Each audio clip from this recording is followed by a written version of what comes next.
impact mora mora. Nikech kata kom ni king'iyo kaka obedo mana nya South Africa Chizuma chakende manyocha bende en Kristo. To in fact inyalo paro kata kana wacho ka juma mokalo ni abedie maber ni demokrasia tiyo e weche mag gi to round ni Eastern ka do miye an English speaking nation ma en Kenya. Nikech Madagascar wacho Faransa as a national language, Djibouti bende wacho Faransa as a national language. Koro mna kaka Kenya rawila nye pimocha.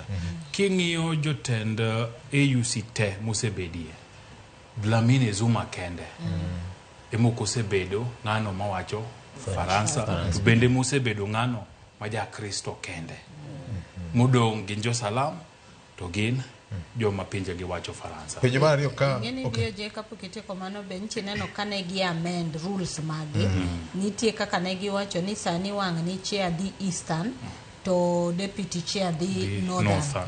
Koro mane kaka ni neno ka ji ariyo gi oyuto to ng'eni deputy ni ng'eni nche ambassador Kenya ka nyaka duweni mogurumo ni ko kawe but nitiere beyond ji ariyo gi nitie council mabe nigi ji auchiel mabe machicha bene gi wilo jite except ja South Africa amano duoko.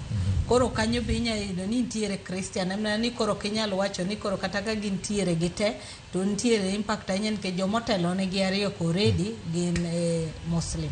Apane Victor kin ng'iyo samoro kaka dwa ng'iyo yo machielo en ni nitie ga sigu mag din nitie ga nyiego be ma samoro ka ja din maru ni